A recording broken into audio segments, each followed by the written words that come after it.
Saving your future. Hello everyone, this is Roan Celis Capistrano of 1 Million Club. I'm very excited with our topic in this video. I'm sure it will change your life. I will share to you some of my learnings from the book Saving Your Future. There is nobody more interested in your financial future than you are. Definitely not the government or your employer. It's your responsibility to learn the simple rules of how money works. Understanding how money works is part of taking care of your family. You can do it, you can control your future. In short, we have to take charge. We have to learn how money works. Kasi ang hirap kayang kitain ng pera. May mga nagsasabi sa akin, Roan, 10 years na ako nagtatrabaho, wala pa akong ipon.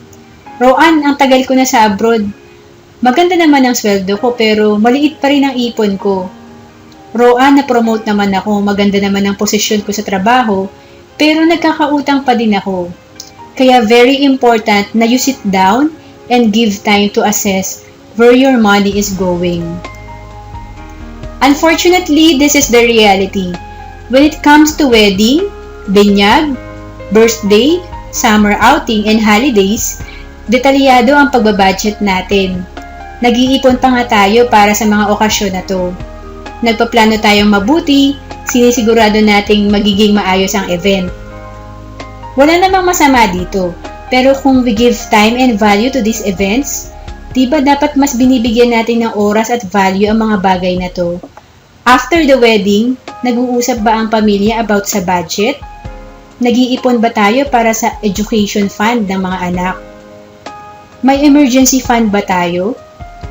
Nagpaplano ba tayo when it comes to financial? Nag-start na ba tayo mag-build ng retirement fund para di tayo aasa sa mga anak pagtanda or may pondo kung sakaling mawalan ng trabaho? Maraming walang plano pagdating sa financial. People don't plan to fail. They just fail to plan. Next, millennials. Those born after 1980 are facing even bigger hurdles with the new economy.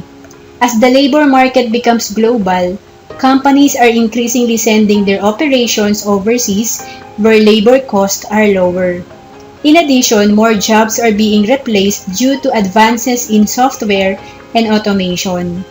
Technology and smart machines change so fast that worker skills may not be able to keep pace. Many will be left behind or will have to settle for lower skilled jobs and temporary employment. Today, there is a job insecurity. Ngayon kahit graduate nahihirapang maghanap ng trabaho. Lalo na dahil sa automation. Based on my personal experience, 2010 I was a finance manager. At personally, kinausap ako ng owner ng kumpanya to automate the process in accounting system. Sabi niya, Roan, coordinate with our programmers. I-enhance ang system para matanggal natin ng 20 contractual employees na nasa department mo. It's true, one computer can replace 20 or more people because of automation or technological advancement. Madalas ang employee, ganito ang sitwasyon. Walang savings, maraming utang, walang emergency fund, at walang other source of income. Kung ganito ang sitwasyon mo, you should start to create your backup plan. Your goal should become a saver, then investor, and it is important na you have emergency fund and have a multiple sources of income. Use your spare time to have a spare tire. Kumbaga sa sasakyan, pag nasiraan ka, may spare tire ka pa. Ganon din sa trabaho, dapat may backup career ka kung mawalan ka ng work. Again, knowing that there is a job insecurity, take charge and have a plan to create your self-security. Third thing that I would like to share with you is the wealth formula. We have to understand how money works.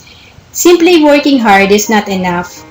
Marami namang masipag na Pinoy. Imagine gaano kasipag ang mga jeepney driver. Nagtatrabaho sila tanghaling tapat, grabe ang tindi ng init ng araw. Marami ding nagtatrabaho abroad na halos walang rest day. O kaya yung mga OFW sa Taiwan, ilang oras silang nakatayo sa factory. Sa US, 2 to 3 pa nga ang trabaho ng mga kababayan natin doon. working hard talaga. It is very important na we learn how money works dahil ito ang sikreto ng mga mayayaman. Wealth formula equals money plus time plus or minus rate of return minus inflation minus taxes. First, dapat nakakapag-ipon ka regularly. Second, dapat gawin mo ang pag-iipon as soon as you can dahil time is very important. Ang rate of return, pwedeng maging kakampi mo, pwedeng against you. And of course, we have to consider the effect of inflation and taxes in our money. To illustrate this further, let's discuss the effect of taxes and inflation on your purchasing power. Did you know, if you have 20,000 today in savings deposit account in the bank, you are actually losing money every year. How? Ang savings mo na 20,000 kumikita lang ng 50 pesos in 1 year. That's 0.25% interest. Less withholding tax of 10 pesos, that's 20% of 50 pesos interest. Net amount after tax is 20,040. Akala mo kumita ka ng 40 pesos, yun pala considering inflation, which is on the average is 5% per year, 5% of 20,000 is 1,000. So after 1 year, yung value ng 20,000 mo becomes 19,040 na lang. Lumiit na yung value ng pera mo dahil sa pagtaas ng bilihin. Kaya very important na yung rate of return is mas mataas sa inflation rate na 5%. Kaya consider investing your money. Because cash is losing its value every day if you are not investing. Fourth thing I want to share is the importance of life insurance. Life insurance isn't a fun topic, but it's a critical part of your financial strategy. Sa pamilya, di natin pinag-uusapan ng insurance at madalas di natin naintindihan ng value nito. Sadly, kumukuha tayo ng car insurance, home insurance, travel insurance, even phone natin pinapa-insured natin. Pero when it comes to life insurance, yun ang hindi natin sineseryoso.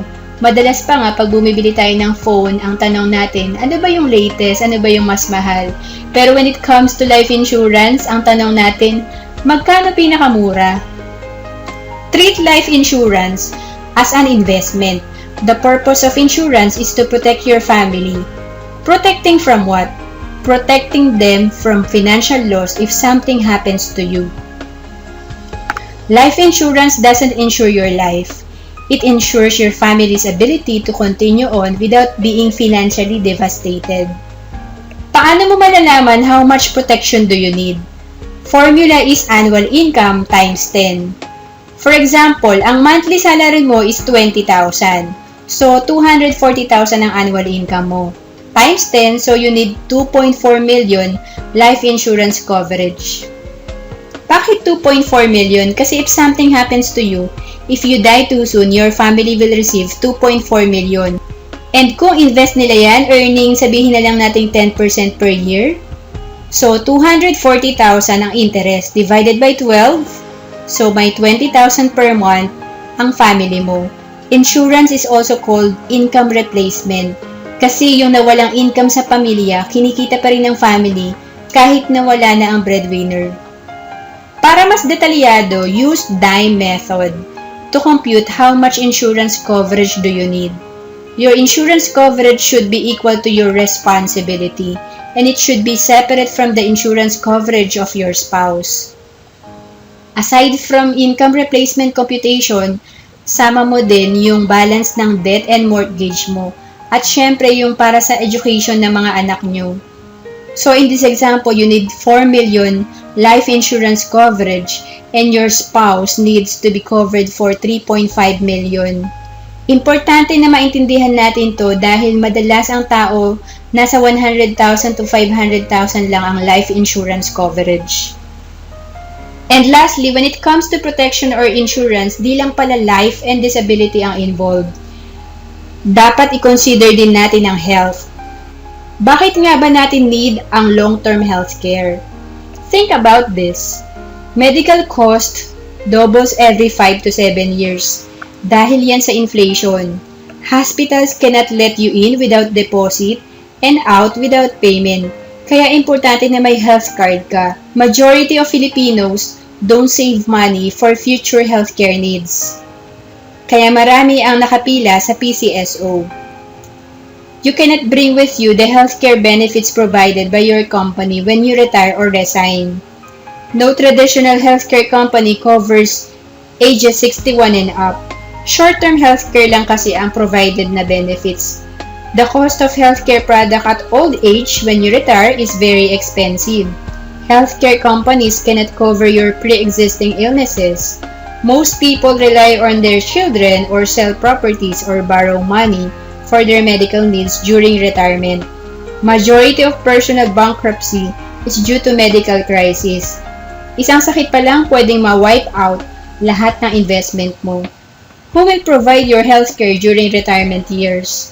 To know more about long-term healthcare, please watch my video about Ultimate Kaiser Health Builder. Kaiser is the only provider of long-term healthcare in the Philippines. To summarize what we have discussed in this video, first, give time to make financial plan. Take charge of your finances and become your own money manager. Second, knowing that we cannot rely on our job, we have to do something on our spare time and create self-security. Third, we discuss how money works, the wealth formula. I hope you share this concept to your relatives and friends. Fourth, to save the future of your family, we discuss the importance of life insurance. And lastly, to save your future, one of the strategies is to understand the value of long-term care. Saving Your Future book is one of my favorites because it explains the basic strategies about handling our finances. To learn more about debt management, mutual funds, education fund, retirement, and estate planning, please email me at roan@1millionclub.com. Also, you can enroll in our financial school to avail of these membership benefits. You will have unlimited access to our workshops. You can avail of financial check-up with our financial educators. We have partners in real estate, so you can avail of the discount if you want to buy a unit, or you can attend product training about real estate. Understand asset preservation services. You can avail of discounts in various financial products and services. You can save on car or home insurances. You have direct access to life or health, investment like mutual funds and retirement products. You bypass agent or middleman. You get accredited with various financial products and service providers. You become your own broker or your own money manager. And you have option to avail of our business ownership program in the financial industry. One-time fee or enrollment fee is only 3,700. Financial independence is not a dream. It's a decision. Do you want to improve your financial situation? First step is to educate yourself. We are conducting free practical money management and investment strategies in Makati and in Cebu. For those located in other provinces and outside the Philippines, we are conducting webinar. 1 Million Club is here to help you. Please visit www.1millionclub.com, and if you want to avail of free financial checkup, you may email me at roan@1millionclub.com. Thank you for watching this video.